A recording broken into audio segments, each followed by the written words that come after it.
I was born in a small farming community in southern Alberta in Canada. My immediate family did not attend church, so I did not grow up in a Christian home. It was an invitation to attend a home church. So the years leading up to this invitation, I was seeking something. And I was definitely searching whatever trendy religion there was at the moment. I think at that moment, it was Tibetan Buddhism, and it was moving into other forms of Buddhism. And I was reading books and going to lectures. And I had moved from Alberta to Vancouver. And I was attending a music program attending school in Vancouver. And one of the young women that I was in the program with, she was a Christian. And I was like, oh, that's nice. You're a Christian. It's kind of like oh, good for you. So she kind of, to me, had that, I guess to back up a little bit, the way that I grew up and how my mom spoke of people of faith just made it sound like they were unintelligent, sheep followers. Nobody was independent, and they seemed to, according to the belief of my mom, was they really did not consider the value of women. So women were just little people. So this young woman in my course was very bubbly, very perky, and seemed quite, innocent. And she's like, I'm a Christian. And the first thing I thought of, oh my goodness, she fits the stereotype that my mom used to speak about. And we actually ended up becoming really good friends in the program. And she was getting married this summer during our summer break. And I offered to do makeup for her wedding. She was getting friends to do things for their wedding because they didn't have a lot of money. So one couple was taking pictures, and then they had this pastor from their church. And there's a lot of people involved in organizing the wedding. So I just said I would give her the gift of makeup. And I ended up needing a ride to her wedding because it wasn't in Vancouver. It was in the Okanagan in British Columbia. And she said, well, I'll find you a ride. So I ended up getting a ride with another couple, and they were the couple doing photography. And we spoke briefly about church and how they knew my friend.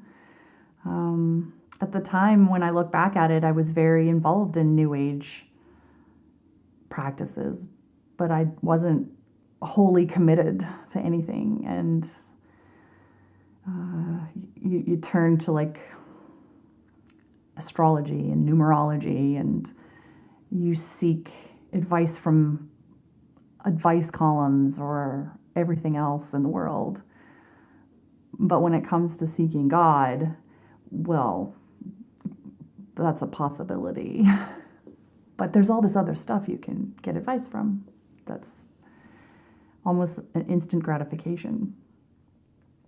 So what they were explaining to me didn't seem fancy. It didn't seem very exciting. And it didn't seem like an instant gratification to answers that I've had for years, or the void I was trying to fill. We got to the wedding. It was great. It was wonderful. The ceremony was really funny, and the pastor that performed the ceremony I ended up getting to know he and his wife at the reception that night. And then the next day, they offered me a ride back to the city, to Vancouver. So it was several hours back to Vancouver from where we were. And I had no idea who he was, except for this really funny guy that married my friend. And apparently he was a pastor. So we ended up,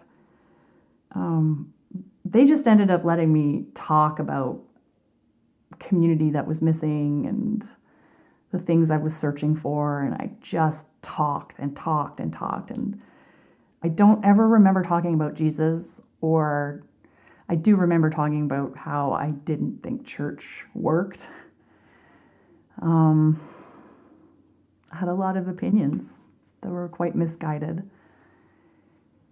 A few days later, they dropped me off. It was great. It was nice. I didn't think I'd ever see them again. So a few days later, when the phone rang in the middle of the night, I had no idea that this was the beginning of what is me now sitting here sharing my testimony. And that phone call was from the Edmonton police. And I had lived in Edmonton a few months earlier. And 2 years before that, I had reported a bike stolen.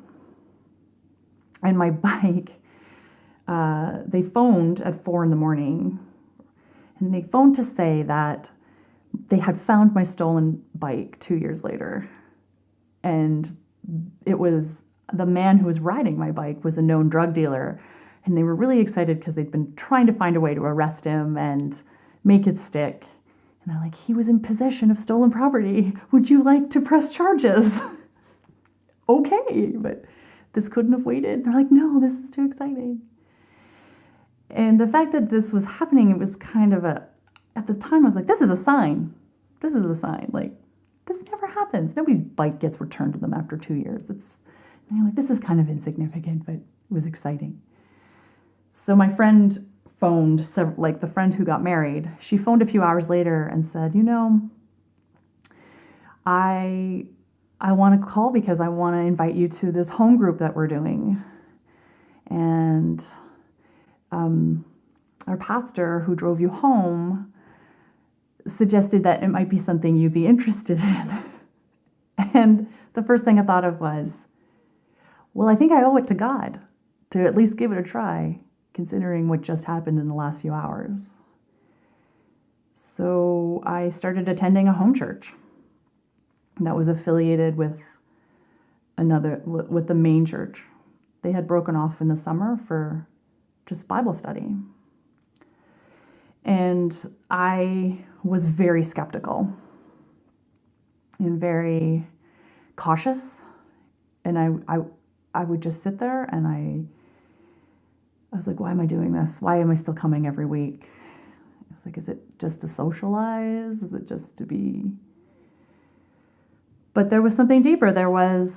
I needed to hear something, was just the driving motivator to continue going. Like, there was no longer an option to just quit. Something was about to happen, and I needed to sit and listen. It took a really long time for me to actually sing worship. Reading the word was great. I liked it, but I didn't really quite understand it.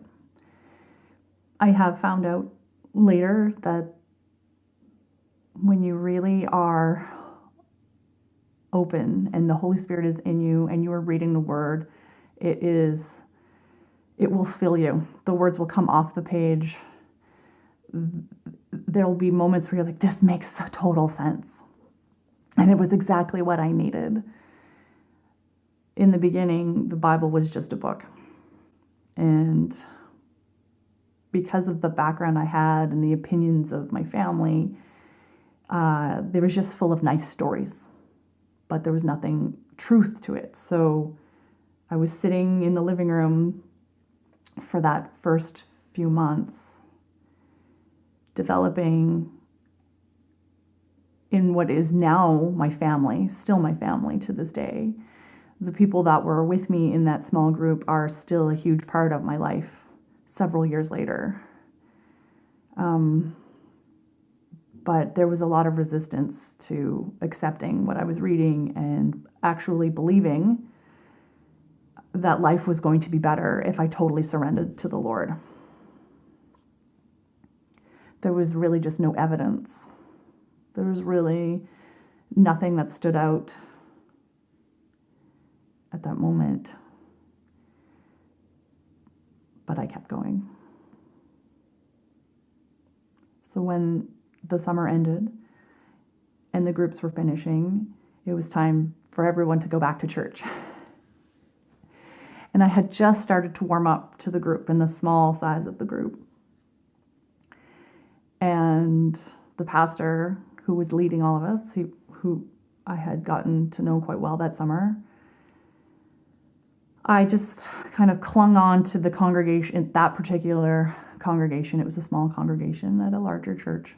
There was 3 services, so I just went to one and just showed up faithfully every week, and not knowing quite what was going to happen, and just being open to possibility. So for a very long time, I used to sit in the back row, just like, I wouldn't say glaring, but definitely watching everybody and just kind of seeing how they were acting. I'd never been in a church, and it was a fairly charismatic evangelical type church. So the first time I saw somebody's hands go up during worship and singing, I was like, that's not what's going on. As a musician, I couldn't understand how these people were behaving like this. Like, why are you putting your hands up? And some people would be running around the congregation or just spontaneously dancing in the aisles. And I couldn't even bring myself to stand up. I was just sitting there, just watching it all happen. And not understanding why or what was going on. In that very early time, I knew something was about to happen. I knew that it was, you just choose this old life that's been going nowhere and constantly putting stuff in my life, but it just seemed to be emptying out somewhere. So it was just, I would have to say, like chasing your tail, or just constantly chasing dead end paths.